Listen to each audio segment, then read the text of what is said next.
we've been your job search besties and helped you in some way, there's a cool way you can support the show. Shout us a virtual coffee. We get a huge kick out of reading all of your success stories. Head to buymeacoffee.com/interviewboss and shout us a cuppa. If you keep us caffeinated, we can keep the content coming. Emma, how old are you? Well, I'd love to know how old you are. No, kidding. I'm picturing like if it's a middle-aged man saying that and then you're just like, well, how old are you, Gary? 56?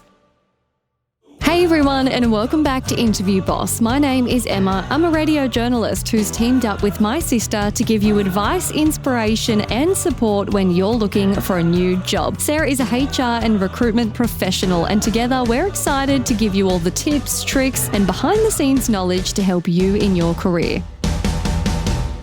Hey Em, and welcome back everyone. It's time for our favourite part of the podcast. It's the Shoot Your Shot shout out. This is where we celebrate you guys who are our wonderful listeners who've gone out there, you've shot your shot and you've got some results for us. Big wins, little wins, insights. And this week we're shouting out Lauren, who shouted us 3 coffees. It's a lot of shouting. Thank you, Lauren. She said, "Hi, Emma and Sarah. Thank you so much. I've been applying to jobs for over a year now with no luck in even getting an interview. So when a job requisition finally came through where I had connections to, I knew there was no room for error. I'm an industrial engineer by background." Women in STEM, love to see it. But my dream job had been to use my data analytics and process improvement skills to support a cause I deeply care about, climate change. Environmental sustainability jobs are competitive and tough to come by these days, and recruiters typically don't seem to be able to connect the dots of what I had been doing as an engineer to being a sustainability analyst, although I knew I was qualified, especially after completing a graduate certificate program and volunteering through environment-focused groups. Although I initially got to the auto-rejection email within a day of applying, I used my connections to get my resume and cover letter in front of the hiring manager who gave me the interview. While doing a mock interview with my boyfriend after prepping on my own for a day, I was in trouble. I had the rambling problem and struggled to stay out of the weeds of my project while conveying how much I accomplished. Also, many of my projects were ongoing, so trailed off without a real impactful end. I listened to so many of your podcast episodes while running and driving home from work, and after every episode, I learnt so much. The damsel in distress Prince rescue story concept really helped me focus. The Rapunzel. Yes, I wrote down all my major projects and summarised them into 3 bullet points with this format in mind. I even prepared small talk like you guys suggested, which totally made me feel more confident and avoided an awkward long walk from the front lobby to the hiring manager's office. It's always the longest walk in the world. Isn't it? The interview went amazing and I knew we hit it off immediately. During the process, another job came up with a more competitive salary and remote hybrid flexibility for the same sustainability analyst position within my own company. I ended up getting both jobs. Can you believe it? 2 options for my dream job, all thanks to you two. No, Lauren, thanks to you being a badass engineer/data analytical queen and environmental warrior. I love this one because I think she gave some shout outs to stuff that we don't always hear shout outs for. Like Rapunzel getting a shout out for that story of like how to tell a story in your behavioural answers. And also the prepping small talk. We actually haven't heard any feedback from anyone yet who's talked about prepping their small talk. And I really love that that really helped. I think that long walk that you described, that's exactly what it's for. It's like, oh my God, what am I going to say? I'm on the spot. Think of something. Well, if you've got something prepped, there you go. You've got a line that you can say. And then that boost of confidence of like, hey, it worked. Like it really landed really well. How good's that going to feel before you've even sat down? Love this. I think Lauren did all the work herself. We just guided her in the right direction. And how incredible. I wonder which job she took out of the 2, whether she stayed in her current company or went for the new one. If you want results like Lauren, you want to land 2 jobs at a time, you can check out Sarah's one-on-one interview coaching sessions, tailored, personalized support for your conundrum. You can focus on whatever you like. I've had so many emails lately with people asking, I've actually already been given the questions. Does Sarah do, when you already have the questions and we can focus on that? Other people are like, I want to book a session because I want help going through the really tricky contract and there's some red flags. And every time I'm like, yes, it is completely personalized. When you book, there's a form that you upload. What do you want to focus on? Upload any relevant documentation. Like the session is yours to do with what you will. So you say all of that so that I can prep the right things for us to talk about. And if I ever thought for whatever reason that I couldn't help you and you'd booked in, then I would let you know straight away and say, look, sorry, I can't help with that topic. But that's never happened. But if you don't want to wait for Sarah to be available, you can check out Interview Academy. It is on-demand help that you can download right now to walk you through the entire process from start to finish, brainstorming your best bits, coming up with your tell me about yourself story, and all the bits in between to help you create the ultimate cheat sheet that you can take with you into your interview. Exactly. If you get stuck coming up with great stories about yourself, I think Interview Academy is a really, really great place for you to go. Check it all out at interviewboss.com.au/coaching. And as always, the link is in the show notes. Today, we are talking about a very important concept, illegal job interview questions. And it's hard to believe that we haven't actually covered this up until now. I think there's been a little bit of trickiness in that we have such a global audience. We maybe were hesitant because we know that it varies country by country, state by state even. But it's worth covering because across the board, there is a lot of common denominators of what is illegal to ask. Exactly. And also just what's a bit inappropriate, even if it may not be like technically illegal, depending on your state or country or whatever, like just irrelevant information. What's appropriate in an interview is not always black and white. Just because it's not illegal doesn't mean it's appropriate and that that's a good place you should work. That's right. Exactly. And we have touched on it in other episodes. We talked about it, I think, in curly interview questions and some ideas of how you could respond. But this is a dedicated topic. So a helpful one for you to listen to. So you've got this in your back pocket in case one of these situations comes up for you. You always think that'll never happen to me. But what if it does? What are you going to say? Are you going to get really stuck and not know how to respond? So really helpful one to have up your sleeve. So obviously, interviewers are not supposed to ask about personal details that aren't relevant to the job. It's a big no. And all the normal discrimination stuff, like anything that you can't discriminate against a person because of, they shouldn't be asking you that unless it's directly relevant to your ability to do the job or the job itself. Like if you were going for a job as a pastor or a priest, then your religion, super relevant, right? You need to be the right religion in order to do that. If you're going for a job as a translator, your ethnicity or background, yes. Relevant. Yeah, relevant. Exactly. So there's lots of situations where things would be relevant to the job and therefore it's not kind of inappropriate to ask. But a lot of the time, personal details aren't relevant to the job whatsoever. And it's just an interviewer either, kind of best case scenario being just a little bit ignorant and just trying to ask because they're just curious and they, just didn't realize how it came across. Or worst case scenario, they're really biased and they're actually kind of digging into this stuff because they want to use it against you. That's deliberately why they're asking. So let's hope it doesn't happen to you, but knowing how to respond is key if anything comes up. So what is typically considered off limits? What are we talking about? Definitely age. Mm-hmm. No, not okay to ask how old are you, your marital status, or if you're a parent, do you have children at home? I feel like that's a big one for like trying to discriminate based on, you might have to do school drop off and your kids might get sick and you might be unreliable. Like that's just awful. Or are you planning on having kids soon? Like, are you going to go off on parental leave? Like that kind of thing. Yeah. That is none of your business. Your sexuality, race, cultural background, religion, political views, that is wild. Health and disability. And there's a whole bunch of other stuff as well. That's not an exhaustive list, but we're just kind of highlighting the kinds of things that we're talking about here when we're talking about stuff that's a bit inappropriate. So what you should do if you're asked an illegal question or something that feels a little bit inappropriate, your first option you have is you could answer it if you were comfortable. Now, some people might choose to answer it depending on the context. Because occasionally, let's say someone says, do you have kids? Okay, inappropriate, out of context. What if we were just chit-chatting and I was talking about my kids and then you said something, oh yeah, I know the struggle. And I'm like, oh, do you have kids? Like, it's just in that context, I haven't asked it as like a direct interview question type of scenario. So even though I've asked it, I might just be asking as a person and just not have remembered that I'm in an interview, and I shouldn't really do that.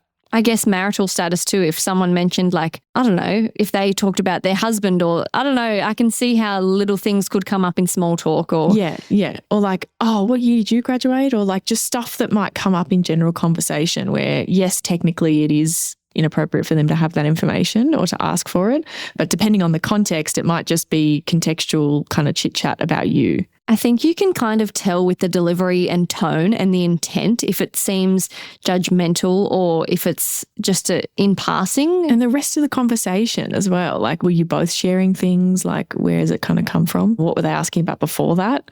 And you obviously can choose to answer if you want to. It's completely up to you. But just remember, you don't have to. Like, even if it is in polite conversation and it doesn't seem like it was meant to be inappropriate and it was just in context, you still don't have to answer if you don't want. And you might even actually provide this information up front incidentally. Maybe in your tell me about yourself, you say how you have children and so you recently took some time off, but you're getting back into the workforce. That's all good. But you have the option. Yeah, totally. I often say to people when we're doing coaching sessions, kind of going through their tell me about yourself, and they say, oh, well, I had some time off and I raised my kids and blah, blah, blah. And I go, okay, well, look, you can mention that if you'd like. Like, if that feels more authentic to you to mention that, you don't have to. We can just skip over that part. And sometimes people feel more comfortable explaining that that was what happened there and it's a big part of their life and they're comfortable to share.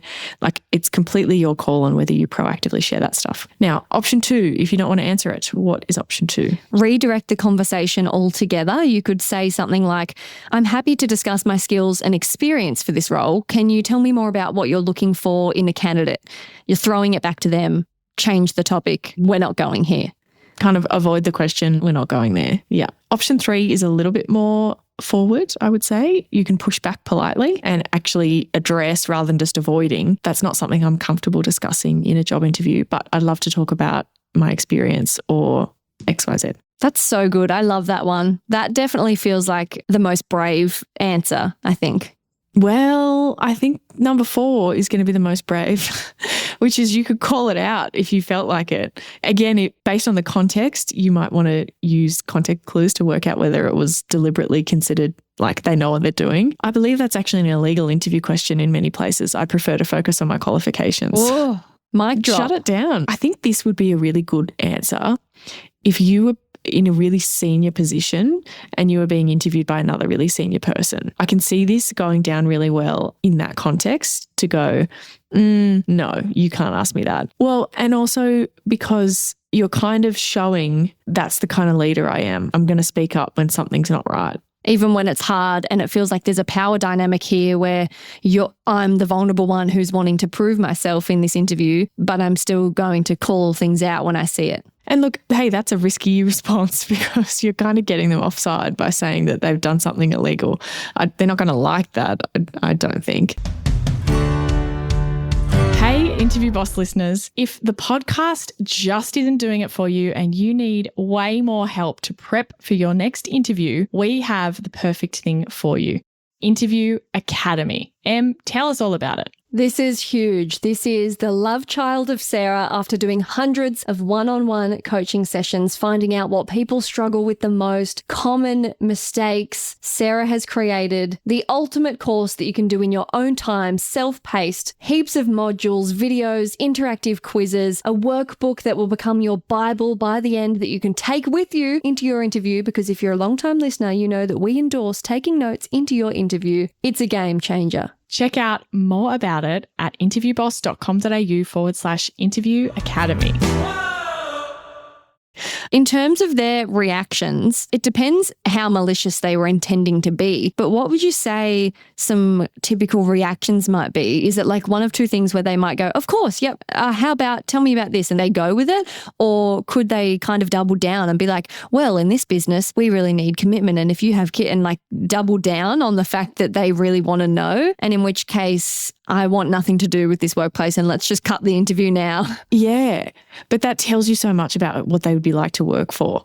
And if it was just a bit of a accidental bumbling kind of, they didn't realise, nobody's ever told them before, or somebody did tell them and they weren't listening, that they just said, oh, how old are you? And you went, oh, that's not something I'm comfortable discussing. And they went, oh, sorry. And they just move on. I think that's fine. That's forgivable, human mistake. I think people hold up interviewers as like, you know, they've had all this training and they know what they're doing and whatever. Like, they're just people who have no idea what they're doing, and they often weren't given any training. They often have no idea that this stuff is illegal. So it's okay for you to hold your boundary and say, is that relevant? Like, you could kind of poke a bit of fun of it. Everything. Oh, does that matter how old I am? That would be a really fun way to kind of come back at that as a lighthearted thing. And they'd be like, oh, no, it's not. No worries. What about if they did the double down and went, well, in this company, we really need commitment and we're not interested in anyone that has kids. What's then the follow-up comment to that? I think I would probably say, okay, yeah, that's really interesting. How have you come to that decision? Or why do you think that? Why do you think someone's age might tell you, or why do you think whether someone has kids or not might tell you about their reliability? Oh, well, because we've had certain people, blah, blah, blah. Okay, yeah. Just, I would fact find a little bit. Yeah, not give fire, don't add. Well, I just, like, if you really wanted to, you could walk out and say, look, I'm not comfortable continuing the interview. Thank you very much for your time, and leave. You could always do that if you wanted to. It just doesn't feel necessary unless it got really, really hostile, because you can always just make the decision later on to not accept the job. Like, you're just collecting more information and you're practicing your interview skills. Like, I don't know, unless it got really bad, I think that I wouldn't necessarily kind of walk out and end the interview. Unless you're being verbally abused, they're being racist toward you. Oh, it's super inappropriate. If it continued, yeah, absolutely, I'd cut the interview. Yeah, for sure. So let's do a bit of a role play. I'm going to ask you some inappropriate interview questions, Em, and I want you to show us how you might kind of redirect. And I think what's helpful here when we get into more specific questions is that you can sometimes kind of get at what the interviewer might have been trying to actually ask about, because I think that's occasionally, if it's innocent, what could be going on here. Let's say they ask, you know, do you have kids? What they're asking about is your availability to work, right? Like, yes, the delivery's wrong. Yes, it might be a really poorly worded way of asking about something else. And so when we get into the specifics, you can kind of address the appropriate way. Like, you can pretend that you've been asked the appropriate question almost. So, number one, Emma, how old are you? Well, I'd love to know how old you are. No, kidding. I'm picturing like if it's a middle-aged man saying that, and then you're just like, well, how old are you, Gary? 56? No, you could say, I prefer to focus on my experience and skills. Are you looking for a specific level of experience? Because then they could go, yeah, we really want someone with 2 years experience in this. And you can go, well, I've had that. And so they're using your age as a bit of a shortcut potentially. And so you're giving them a bit of an out to go, you know, potentially you were asking about this to gauge my level of experience. Let's talk about that, as opposed to answering the age part. Okay, what about this one? Emma, do you have kids? I'm fully committed to my career and really excited about this opportunity. Yeah. What a sidestep. Spoken like a true politician. Right? Yeah, that's right. You should absolutely channel your inner politician when you're thinking about these kinds of things. And if it was something like, let's say you've mentioned up front that you've got kids, and they say something like, do you have to do the drop-offs at school? Or, yeah, do you have to do pickups and drop-offs? Like, are you going to need time off? We're not flexible. I have reliable childcare arrangements in place and I'm fully able to meet the role's requirements. You don't have to get into details about like exactly what the plan is or how you've got things structured. On Wednesdays, the babysitter comes, and then on Friday, my mum helps out. Like, they don't need to know. Yeah. I understand that these are the hours and I'm available for those hours. Like, yeah, treat it like an availability question, I think, with that one. Okay, cool. So what about this one? This is nationality and immigration status. Where were you born? Where are you from originally? I'm legally authorised to work in this country. Great. Yeah. It's just a redirect again, because like it might be like a badly worded way to get at, do you have a visa? What's your status? Are you a citizen? Are you a permanent resident? Like that kind of situation.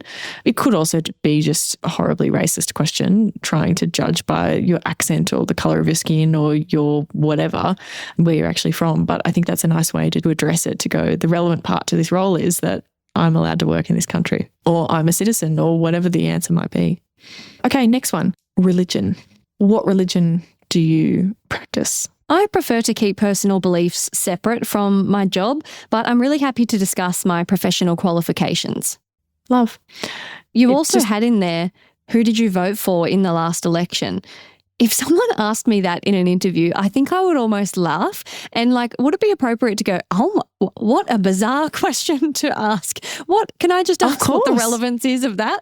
Like, can you like hit it back at them and be like, I was not expecting that question? Like, I think you could say like, does it matter? Yeah. What if I say one thing versus the other? Like, what's that going to change about this interview? Yeah, absolutely. I think more likely to happen in countries other than Australia, potentially. Okay, this one is an interesting one, I think, particularly for roles that might be physical in some kind of a way. Do you have any disabilities? Have you had any major health issues? Something around that. What would you say? I'm confident that I can perform all essential duties of this role.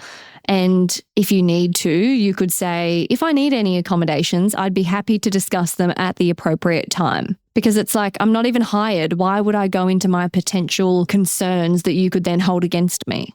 Yeah, exactly. And I think this is like, I've heard of people who would ask people, have you ever had a workers' compensation claim?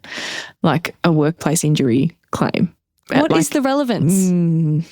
Yeah, it's not relevant. What if I dropped something on my toe and I had workers' comp because I had a like acute injury? What is the relevance of that? That's none of your business. So an employer is allowed to ask about things that may impact your ability to do the role. And if it may impact your ability to do the role, then you have to disclose it.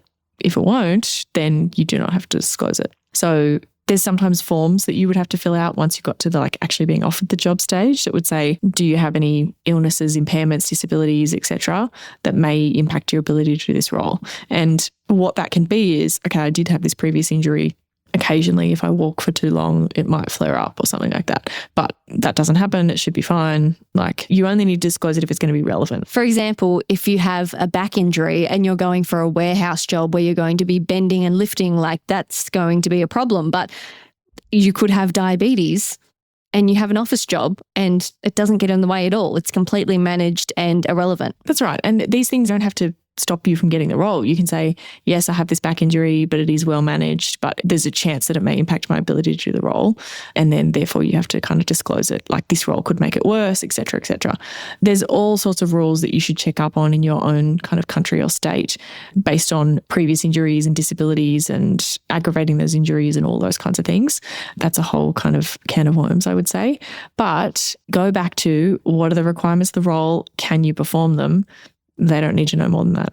And like we reiterated before, if you give one of these awesome answers to, scoot around the question and the interviewer pushes you after you deflect, this speaks volumes and really could indicate a toxic company culture. And you might want to reevaluate whether you want to work there. And although it would be awful in the moment, it's good to know that they showed their true colours before you had any investment in the company and had gone through more time, more energy, quit your other job potentially. Yeah. I really like when people tell on themselves, because it's easy to think, oh, I wish they didn't ask that question. That was awful. Like, companies should know, blah, blah, blah. Which, of course, yes. Yeah. Obviously, but what you've been able to do, imagine if they had some training and then they weren't meant to say that. They're still the kind of person that wants to know. So true. And the second you get in and then there's no rules about what they can ask, they're peppering you in the kitchen while you're making your lunch about all these inappropriate stuff. Like, yeah. That's right. They're still that kind of person. They've just gotten better at hiding it. So I really love when people tell on themselves. I think it makes it easier for you to make a decision. And remember, if it is blatant discrimination, you may have legal recourse depending on your location. So look into that. Yeah, absolutely. Even if you haven't kind of gotten through the interview process or gone further in the application or gotten the job or whatever, if they ask that question and you didn't get the job, like you already kind of have a case to say, well, maybe that was the reason why I didn't get the job, because I didn't answer that question and they asked me about it. And maybe it was age discrimination that the reason I didn't get the job. Like there's occasionally avenues that you can kind of go down to say, I think that is why, because they asked me 3 times about it and I tried to not answer and then I didn't hear back from them and I am qualified. They need to explain how it wasn't because of my age or because of whatever other reason. So yeah, good thing to know what to do if this situation comes up. I hope it doesn't for our wonderful listeners, but handy to have. Good luck out there. Know your rights. Thanks so much for listening to Interview Boss. If you like hearing the sound of our voices, follow us on Apple or Spotify, or better yet, send this show or this episode to someone else who might find it useful. That's how we can hit the charts and we can help even more people. For more advice, inspiration, and a supportive community, check us out on Instagram and chuck us a follow at Interview Boss.